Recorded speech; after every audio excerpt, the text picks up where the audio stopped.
पूर्ण परमात्मा पाप कर्म दंड को भी काट सकता है। अभी तक जिस भी संत व महापुरुष से मिले, उन्होंने यही बताया कि पाप कर्म फल भोगने से ही समाप्त होगा। वो प्रभु कौन है जो पाप कर्म को काट देता है? वो काल के बंधन से छुड़वा देता है। उसका क्या नाम है? पूजा की विधि क्या है? कृपया अवश्य सुनिए जगत गुरु तत्वदर्शी संत रामपाल जी महाराज के अमृत वचन। सर्वसंग से प्रार्थना है। सत्संग प्रारंभ हो रहा है। कृपया सत्संग स्थल पर शांति पूर्वक विराजमान होकर के श्रद्धा से सत्संग सुने। परमेश्वर की प्यारी आत्माओं से पुनर्निवेदन है, सत्संग प्रारंभ हो रहा है। कृपया सत्संग स्थल पर शांति पूर्वक विराजमान होकर के श्रद्धा से सत्संग सुने। सतगुरुदेव की जय। बंदी छोड़ कबीर परमेश्वर जी की जय। बंदी छोड़ गरीबदास जी महाराज जी की जय। स्वामी राम देवानंद जी गुरु महाराज जी की जय हो।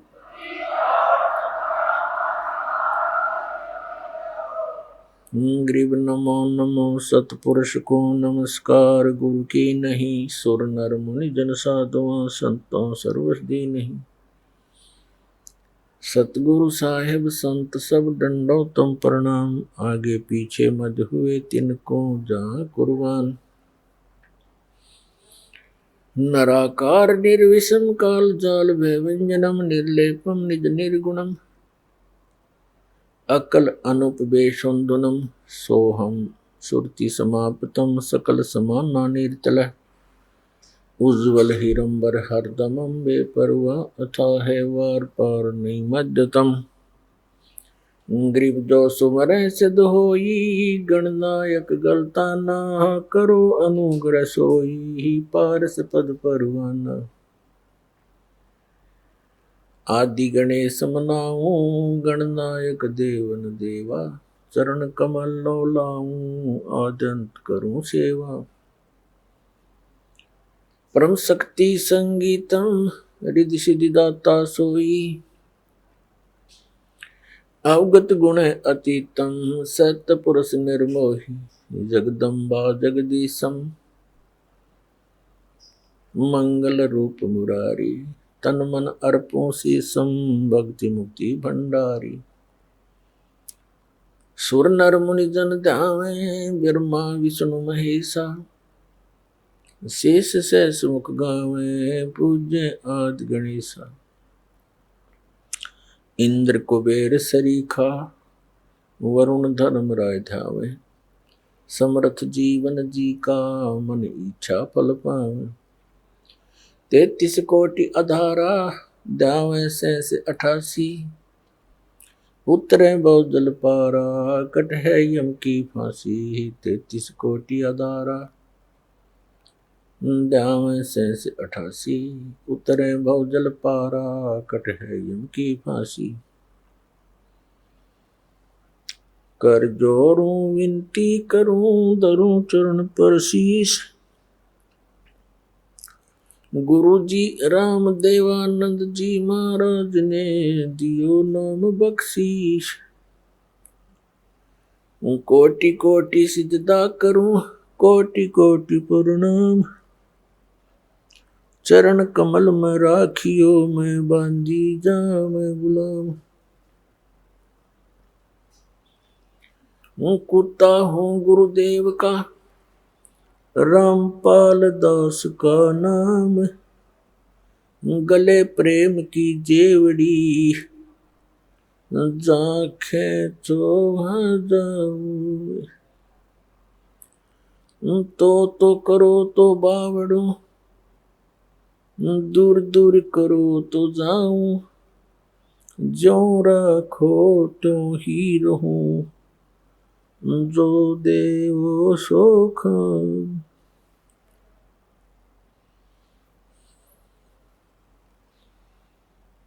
जय अब के सतगुरु मिले सब दुख आँखों रोए। चरणों ऊपर शीश धरूं, कहूं जो कहनियो। कबीर साईं मिलेंगे, पूछेंगे कुशलात, आदि अंत की सब कहूं, अपने दिल की बात। गुरु जी तुम ना भूलियो, चाहे लाख लोग मिल जाएं, हम जैसे तुमको बहुत हैं, तुमसे हमको नहीं। तुमरे विसारे क्या बने, मैं किसकी शरण में जाऊं। शिव विरंच मुनि नारद, तिनके हृदय न समाऊं।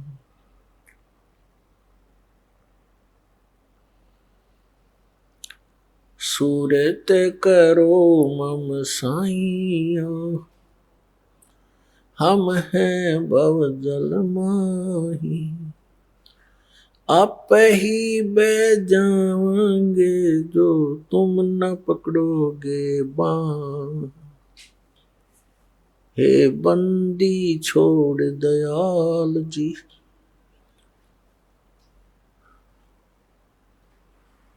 तुम तक हमारी दौड़े।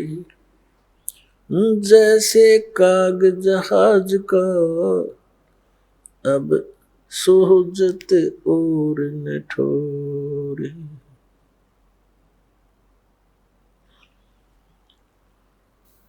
परम पिता परमात्मा कबीर परमेश्वर जी की असीम रजा से पुण्यात्माओं आप सत्संग सुनने के लिए यहाँ आ पाए। भक्ति मुक्ति के दाता सतगुरु ये भटकत प्राण फिरंदा, उस साहिब के हुक्म बिना नहीं तरवर पात हिलंदा।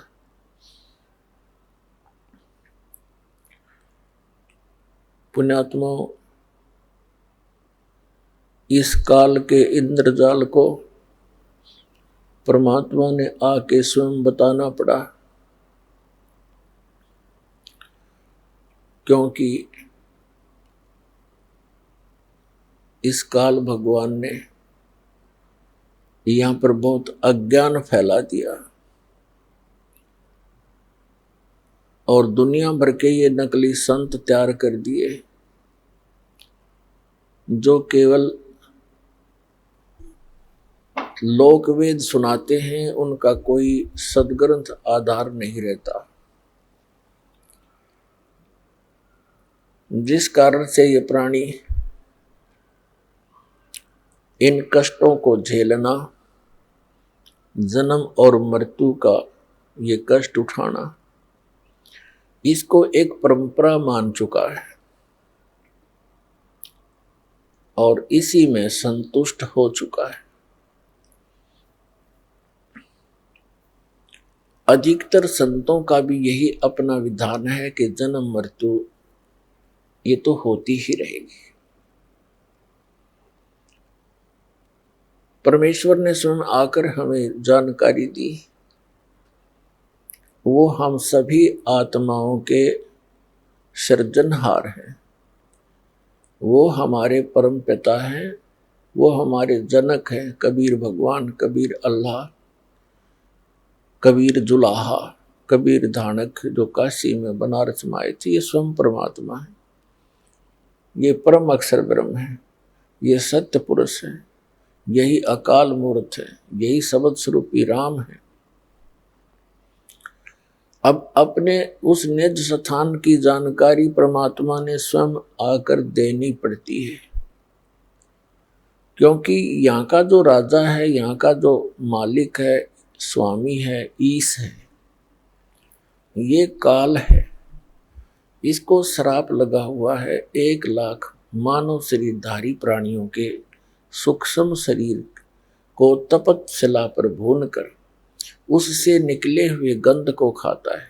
जीव मरता नहीं, लेकिन वहाँ पीड़ा बहुत होती है जब इसको तपतशिला पर डाला जाता है। तपतशिला एक बहुत बड़ी तई समझ लो, तई।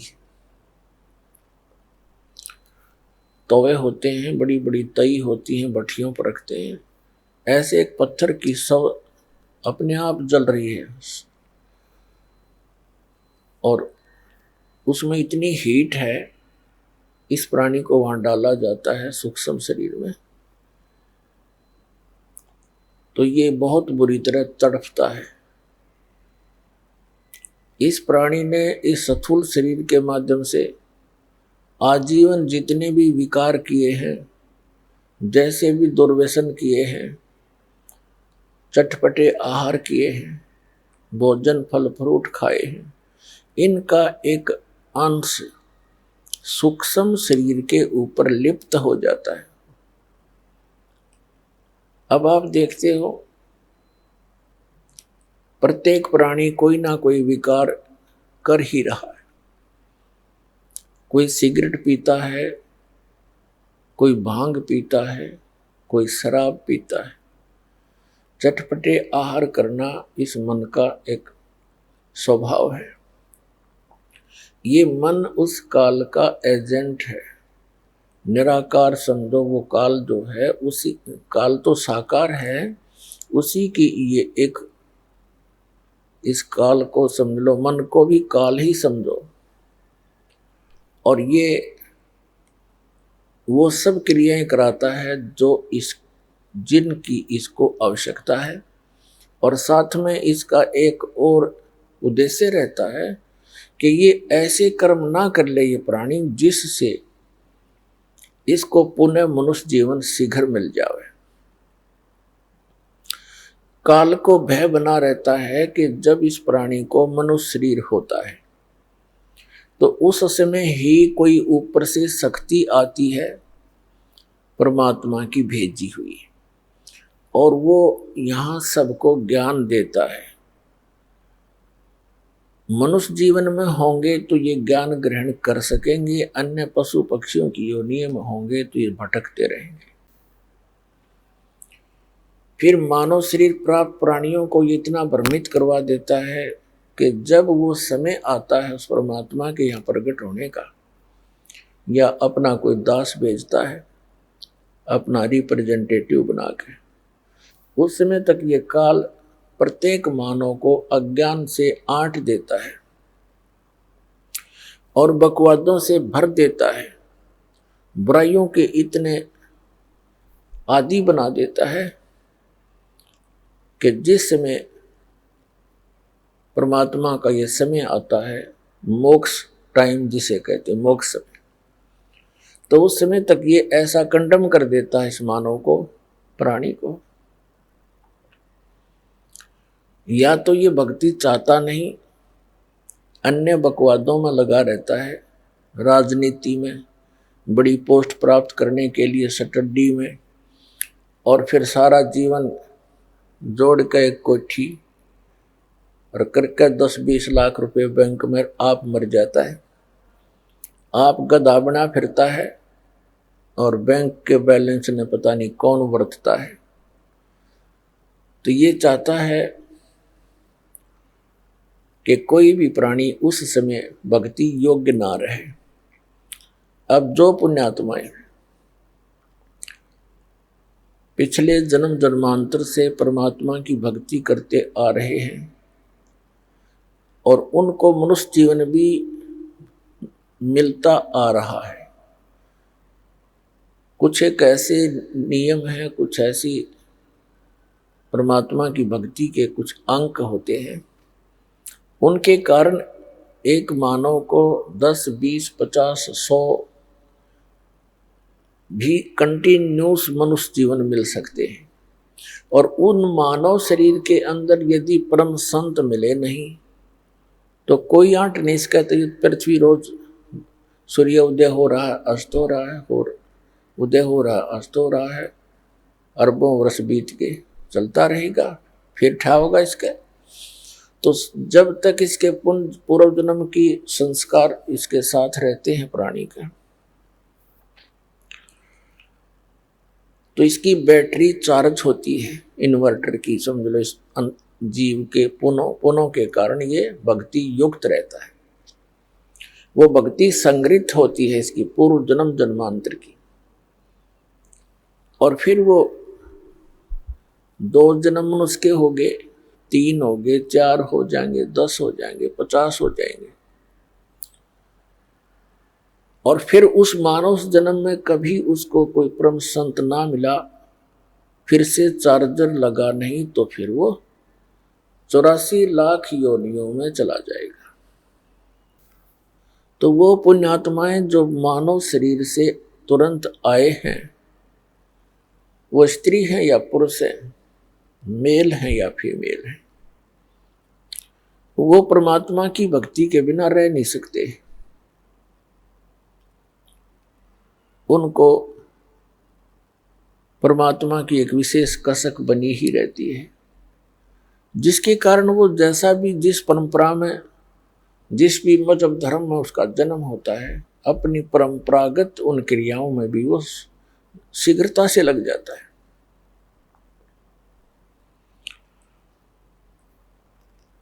तो काल भगवान ने परमात्मा से कहा था,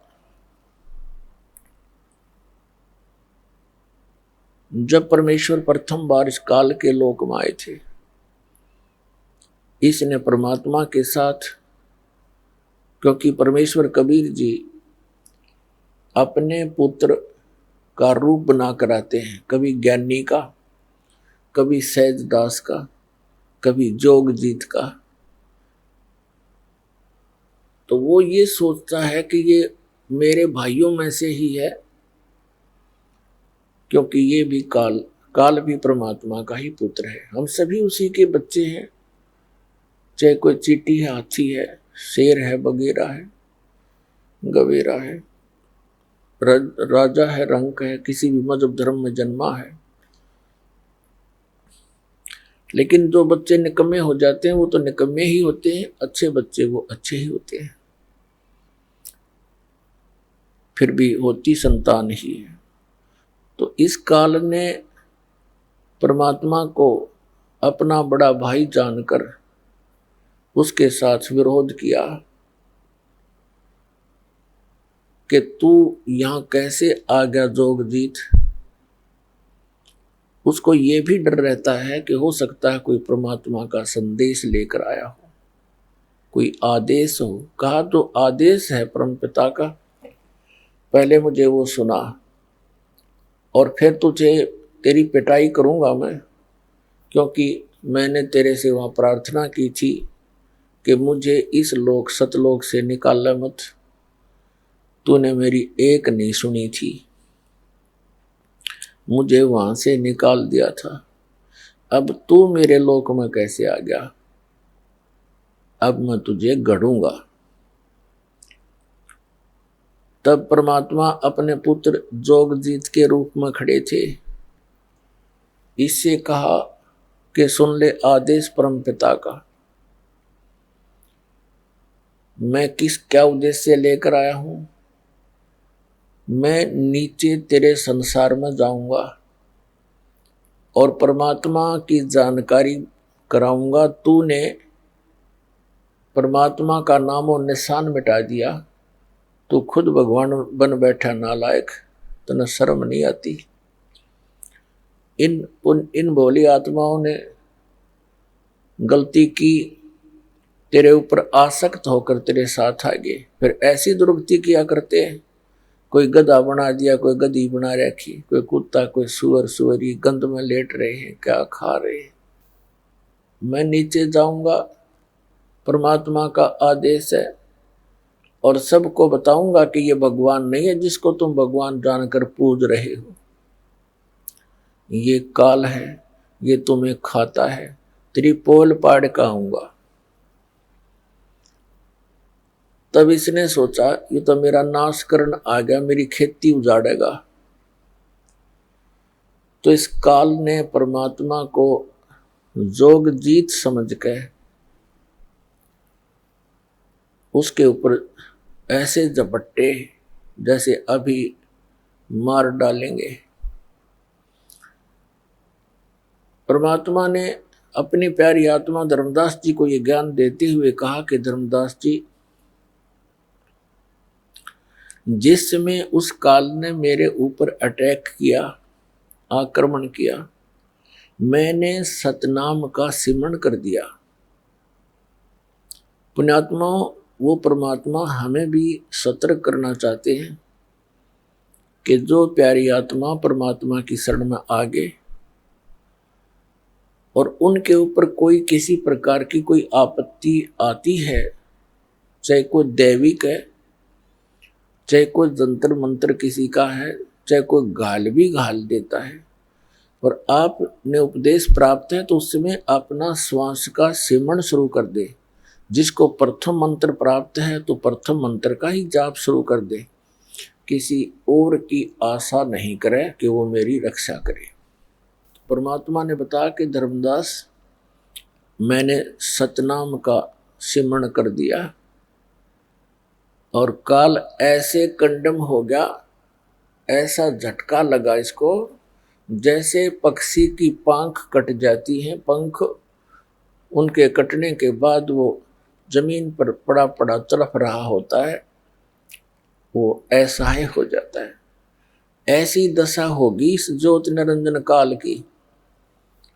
ये चापलूस है। पहले तो इसने सोचा था कि मैं इसको डरा धमका दूंगा, और फिर इसने पैर पकड़ लिए मेरे आकर। कबीर साहब कहते हैं कि इसने नीचे नीचे घिसट कर मेरे चरण पकड़ लिए और पैर पकड़ के रोने लग गया, कहने लगा, तो मेरा बड़ा भाई, मैं तेरा छोटा भाई। छोटे तो उत्पात किया करते हैं, बड़े तो अक्षमाही किया करते हैं। मैं तो आपको पिता के समान मानता हूं, और आप तो उनके ही भेजे हुए आए हो, आप तो उन्हीं की शक्ति हो, मुझे अक्षमा कर दो। परमात्मा ने कहा, ठीक है, क्षमा कर दिया तुझे। फिर चरण छोड़े नहीं और कहने लगा कि मुझे मेरे इस लोक में कुछ त्रुटि है, वो आवश्यकताएं मेरी पूरी कर दो। मैं आपका छोटा भाई हूं, आप तो समर्थ हैं। बहुत घनी चापलूसी करी इसने। तो परमात्मा ने कहा कि बोल, क्या मांगता भिखारी, तू बोल। तब इसने कहा, ऐसे नहीं, वचनबद्ध हो जाओ। परमात्मा ने कहा कबीर जी ने, ठीक है, वचनबद्ध हो गया। तब इसने क्या कहा कि 3 युगों में जीव कम ले जाना। अब क्या कहा था जोगजीत रूप में परमात्मा ने कि मैं सभी जीवों को बताऊंगा कि ये काल है, और जो साधनाएं तू करवा रहा है वो तेरे सतर की है, तेरे जाल में फंसे रहने की है। परमात्मा ने मुझे एक ऐसी शक्ति यानी मंत्र दिया है, उस सतनाम के जाप को और सार नाम के जाप को प्राणी को दूंगा, और जिनके पास ये मंत्र होगा उसका तू कुछ बिगाड़ नहीं सकेगा। जैसे उसी मंत्र से मैंने तेरी ये हालत कर दी, और वो मंत्र उन प्राणियों को दूंगा जिनके पास ये मंत्र होगा, तो उनके निकट नहीं जा सकेगा, और सबको सतलोक ले जाऊंगा सतनाम दे करके।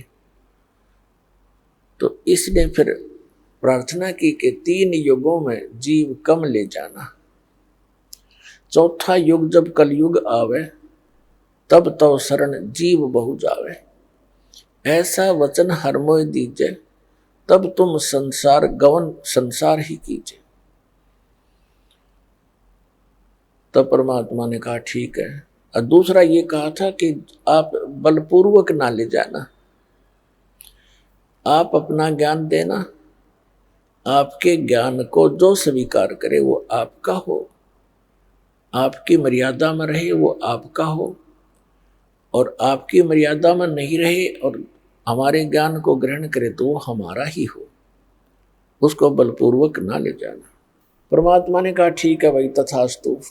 ऐसे ही होगा, क्योंकि मालिक को पता है जब मेरा ज्ञान कोई नहीं मानेगा कोई, तो मेरे साथ चलेगा कौन, और मेरी मर्यादा में नहीं रहेगा तो न मैं वहां के क्या करूंगा ले जा करके ऐसे मूर्खों को। ऐसे तो हम पहले थे वहां पर, गलती करके यहाँ फिर आ पड़े, तो ऐसे वो मालिक ले जाना भी नहीं चाहता। और दूसरे हम सब इच्छा से यहाँ आए हैं, सब इच्छा से वहां जाएंगे। जब परमात्मा ने कह दिया तथास्तु, तब उसी समय तेवर बदल गया। यहां सभी प्राणियों का ऐसा ही स्वभाव है। जैसे भस्मागिरी ने भगवान शिव जी के द्वार पर 12 वर्ष तक सिरासन पर तपस्या की, ऊपर न पैर नीचे न सिर करके। जब भगवान शिव ने पूछा कि क्या चाहते हो भक्त, वचनबद्ध करवा लिए और कहा ये भस्म कड़ा दे दो। जब भस्म कड़ा दे दिया भगवान शिव ने, अगले तेरी साथ बोले तैयार, वो एकदम त्योर बदल गया। नहीं जब करबद्ध खड़ा तो हाथ जोड़े था। तो यहाँ ऐसा ही स्वभाव प्रत्येक प्राणी का बन गया, क्योंकि यथा राजा तथा प्रजा हो ही जाती है। यहाँ का ये राजा है, हमारे अंदर ये मन इसी का अंश है, तो ये हमारी सबकी एक जैसी वृत्ति होगी। तो इसने कहा कि जाओ जोगजीत बेसिक संसारा, जीव न माने कहा तुम्हारा।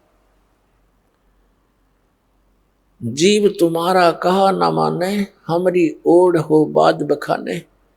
ऐसे रंग दूंगा इनको उल्टे ज्ञान ते, ऐसा परिपूर्ण कर दूंगा, ठोक दूंगा, भर दूंगा इनको।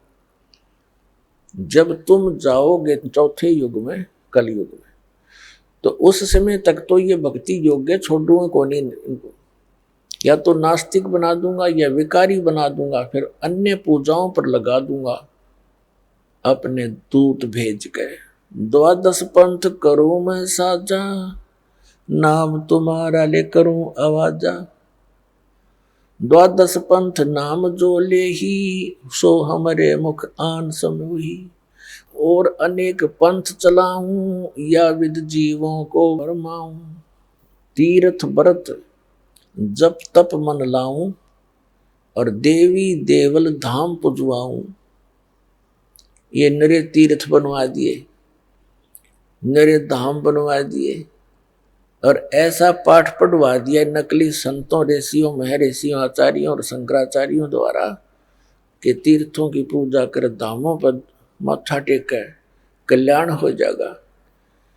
अरे हमारे सदग्रंथ क्या बताते हैं, हमारा विधान क्या बताता है भगवान का?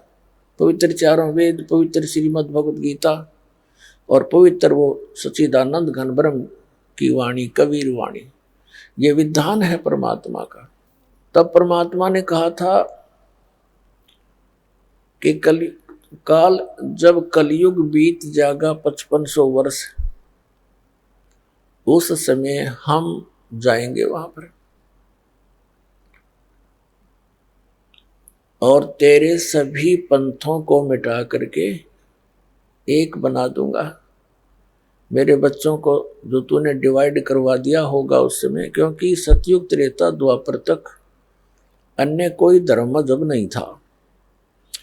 इस कलयुग के ये ज्यादा से ज्यादा 2-2,500 वर्ष, अब जो आज से 2-2,500 वर्ष से पहले, उसके बाद ही हम विभाजित हो गए। लगभग 2520 वर्ष पूर्व हिंदू धर्म के प्रवर्तक आदि शंकराचार्य का जन्म हुआ, और 32 वर्ष वो रहा संसार में, फिर उसकी मृत्यु होगी। उसके बाद फिर 2012 वर्ष हो गए ईसा जी के जन्म को। 30 वर्ष की उम्र में उसकी मृत्यु हो गई थी, और लगभग 1400 वर्ष हो गए हैं इस मुसलमान धर्म को, हजरत मोहम्मद जी के जन्म को। और सिख धर्म जो है, ये परमात्मा के कबीर जी जब प्रकट थे उसी समय नानक साहब जी भी उनके समकालीन थे। अब हमारे इस काल ने हमें कैसे बिचला दिया। आदरणीय नानक साहब जी ने कोई धर्म नहीं बनाया था। धार्मिकता को बढ़ाने के लिए, पुण्य कर्म बढ़ाने की एक विधि बताई थी। और सिख का अर्थ शिष्य होता है, शागिर्द होता है। और फिर आगे चल के ऐसे प्रारूप बिगड़ ही जाता है। अब जैसे परम पूज्य कबीर परमेश्वर जी ने, कबीर कोई समुदाय नहीं बनाया उन्होंने, कबीर कोई धर्म नहीं बनाया, कबीर पंथ। पंथ का अर्थ होता है वो मार्ग जो कबीर परमेश्वर जी ने दर्शन किया, मार्गदर्शन किया भक्ति के विषय में, अध्यात्म के विषय में। और जो साधनाएं उन्होंने प्रमाणित किया कि इन साधनाओं से मोक्ष होगा। यदि हम उन्हीं साधनाओं को कर रहे हैं और परमात्मा के बताए मार्ग पर चल रहे हैं तो हम कबीर पंथी हैं, यानी कबीर जी के द्वारा दिए गए उस मार्ग पर चल रहे हैं। और यदि हम उस मार्ग पर नहीं चल रहे हैं, वही साधना नहीं कर रहे हैं, उसी तरह हम अपनी क्रियाएं नहीं कर रहे हैं, तो हम बेसिक कबीर पंथी कहलाते हैं। हमारा पंथ कबीर जी वाला नहीं है, हम विपरीत मार्ग पर चल रहे हैं, कह रहे हैं कबीर पंथी। तो कहने का भाव यह है कि काल ने अभी करना था वो सारा काम, इसने कलम तोड़ रखी है। उसके बाद ये बना दिए कि इतने संत, ओहो, ये श्री शिवदयाल जी राधा स्वामी पंथ का प्रवर्तक। अब इनके बाद देखो एकदम कैसा तूफान आ गया, ना जाने कितनी ब्रांच होगी इसकी, 100-150 वर्ष के अंदर। और लगभग आधे भारतवर्ष को इन्होंने मिसगाइड कर दिया, जिसमें अधिकतर इफेक्ट किया है इसने हिंदू धर्म और सिख धर्म के ऊपर। ये नास्तिक बनाने जा रहे हैं प्राणियों को। ये कोई क्रिया नहीं बताते, आंख मीच कर बैठ जाओ 2.5 घंटे सुबह, 2.5 घंटे शाम, और नाम 5 काल के, और कुछ नहीं करना, ना कोई जोत लगानी, ना कोई धर्म भंडारा। ये खीर तक भी नहीं बांटते, सत्संग करते हैं, पानी की व्यवस्था करते हैं। इन्हें तो भट्ठा बैठा दिया मनुष्य मानव जीवन का। हमारे घरों में ज्योति जला करती थी पहले देसी घी की, प्रत्येक के घर में, विशेषकर हमने, क्योंकि दास का जन्म पवित्र हिंदू धर्म में हुआ, तो प्रत्येक घर में ज्योति शाम के समय तो वैसे जलाया करते थे, चाहे जलावे 2 सेकंड के लिए। वो लात इसलिए करते थे, छोटी जल्दी हो जाती, समाप्त हो। लेकिन कुछ न कुछ क्रिया धार्मिकता का यथार्थ मार्ग था, वो भी न भट्ठा बैठवा दिया, बंद करवा दिए। अपने आत्माओं, ये धन धन सतगुरु सच्चा सौदा सिरसा वाले, जो कि तुम सेम प्रणाली समझ लो भाई। ये बालयोगेश्वर बोल रहे हैं, जो अमेरिका में रहता है, उसका एक भाई सतपाल जी है यहाँ भारतवर्ष में। इनका किसी का सिर पैर नहीं, सारे श्राद्ध निकालने हुए, भूत पूजा बताओ जो आम व्यक्ति कराया करता, जैसे हम पहले करते थे, एजिटीज हैं ये। या साराम जी ने कख नहीं पता, मूर्ख बना रहा है इतनी दुनिया ने। 6-7 नाम डाल देता है, सेलेक्ट कर ले जो तुम्हें अच्छा लगे। एक तो ये खुद देता है एक नाम, 100 हमको 2 हिस्से हम कर देता है, 100 बाहर हम भीतर, और बाकी 6-7 मंत्र बोल देता है कि इनमें से जो तुझे अच्छा लगे सेलेक्ट कर ले। अरे भले आदमी, एक डॉक्टर के पास मरीज जाता है और मरीज का अगर 6 कैप्सूल 6 प्रकार की गोली डाल दे, तेरी मर्जी सिलेक्ट कर ले कोई सी, क्या वो डॉक्टर है? मूर्ख बना रहा दुनिया का। तो पुण्यात्माओं, इन कित कित रोऊं और किस किस न रोऊं, या तो कुआ भांग पड़ी।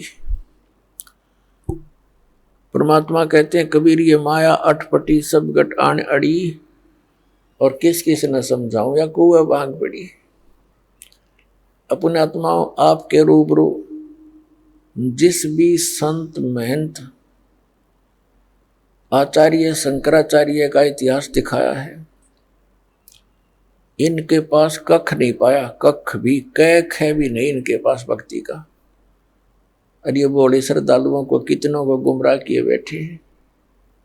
ये स्वयं भी पाप के बागी और काल के पक्के एजेंट बन गए। और फिर ये काल कुछ नहीं देगा इनको, क्योंकि इसके पास कुछ पावर नहीं देने का। ये तो नाश कर सके है। जिसका नाम में काल हो गया तो उसके पास रहम कैसे हो सकता है, दया कैसे होगी उसके पास। जैसे कसाई है और बकरे पालता है, उन बकरे बकरियों को भले कितनी सेवा करता दिखाई देता है, उनके लिए सारी सुविधाएं भी उपलब्ध कराता है, लेकिन वो उन पर रहम कैसे कर सकता है, क्योंकि वो तो उसने पाल ही इसलिए रखे हैं कि उनको खावे और बेचे। तो ये जिस लोक में आप रह रहे हो, ये ऐसा लोक उस मालिक का लोक है, इस ईश का लोक है, यहाँ का ये काल मालिक है। तो तब परमात्मा ने कहा था कि जब 5500 वर्ष बीत जाएंगे ना कलयुग के, तब मैं अपना एक, अब परमात्मा इसने साची थोड़ी बताना थी, इस नालायक थी। पहले कहा कि मैं स्वयं आऊंगा, और फिर कहा कि मैं अपना एक महापुरुष भेजूंगा और उसके पास शब्द शक्ति दे दूंगा, तो उसके निकट नहीं आ सकेगा। तो फिर परमात्मा ने कहा था कि जब वो कलयुग का समय आएगा, उस समय तक तू कर ले जो तूने करना है। तो तब इसने कहा था कि जब तुम्हारा वो 5500 वर्ष कलयुग का आएगा, उससे पहले तो इनको ऐसा कंडम कर दूंगा, या तो भक्ति करना ही भूल जाएंगे। क्यों नास्तिक बनवाना चाहता सबको ये। जैसे महात्मा बुद्ध था, अच्छी आत्मा थी, भगवान का बच्चा था, काल के हाथ चढ़ गया, क्योंकि पिछले पुण्यकर्मी प्राणी ही ये संत पद को प्राप्त करते हैं। इनकी बोलने की शैली न्यारी होती है पिछले संस्कारवश, और वो दुरुपयोग करता है यो काल इनका। तो उनके बोलने की शैली अच्छी थी, कसक थी उनकी आवाज में, लाखों लोग अनुयायी हो गए। पूरा चीन महात्मा बुद्ध का अनुयायी बन गया। और महात्मा बुद्ध के द्वारा बताए गए भक्ति विधि से उनको कोई अध्यात्म लाभ नहीं हुआ। औपचारिक बातें तो आम आदमी भी जानता है, जब तक भगवान का साथ उसके नहीं होगा उसको, तो वो किसी चीज का भी पालन नहीं कर पाएगा। कुछ दिनों में सब भूल जाएगा। और परमात्मा साथ रहेगा तो उसको अभाव किसी वस्तु का होने ही नहीं देगा, जिससे वो गिरावट में आवेगा नहीं। तो यही हुआ कि भगवान से मिलने वाली राहत बंद होगी। और जब महात्मा बुद्ध आए थे, उस समय सभी प्राणी अच्छी पुण्यात्मा होते थे। वो उनको संसारिक सुख उनके पूर्व जन्म के ही संस्कारों से मिलते रहते थे, और वो ये सोचते रहे कि महात्मा बुद्ध ने जो हमें क्रिया बताई है, इससे हम फलीभूत हो रहे हैं, जिस कारण से आगे चल के उनकी संतान इतनी पुण्ययुक्त नहीं। क्योंकि कलयुग में ऐसे ही घटती आ रही है सत्र हमारे पुण्यों का। तो फिर उनको कुछ भी लाभ नहीं हुआ, तो उन्होंने त्याग दिया भक्ति को, और विधान बना दिया कि कोई भगवान नहीं है। ये सृष्टि अपने आप बनती और बिगड़ती रहती है, और काल यही चाहता है कि ये नास्तिक हो जाए, बिल्कुल भगवान की रुचि ना रहे। इस खासकर इस कलयुग में पहले जिसने चिंता थी नहीं।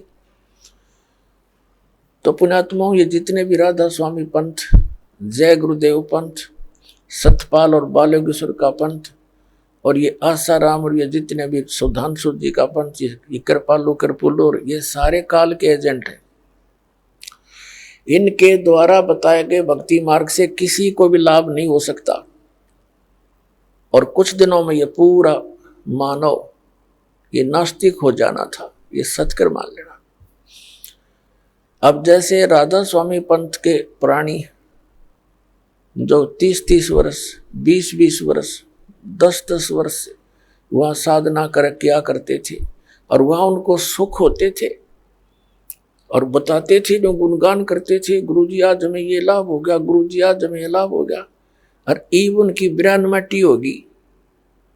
इसी जैसे सुखिन राधा स्वामी धन धन सतगुरु सच्चा सौदा सिर साड़े आशा राम राणा नो है सा। तो हम साला सर जाया करते, जब भी हुआ करता था उस हनुमान की पूजा, पत्थर की मूर्ति पूजा करने जाते, तभी हमें महसूस होता था कि हमें ये सुख हो गया, हमें ये सुख हो गया। वो होता था हमारे पूर्व जन्म के पुण्यों से। और हम सोच रहे थे बाबा हनुमान जी ने दे दिया, बाबा हनुमान जी बता। अब वो तो आप भगत थे, एक भगत दूसरे भगत को क्या दे सकता है। और वो कभी नहीं कहा करते मेरी भक्ति करो, वो तो खुद भगवान की भक्ति करते थे, औरों को भी सलाह देते थे भक्ति करो भगवान की। तो इन अनाड़ी अज्ञानी काल के एजेंटों ने हमें ये सब उल्टे मार्ग, हमको उल्टे मार्ग पर लगा दिया।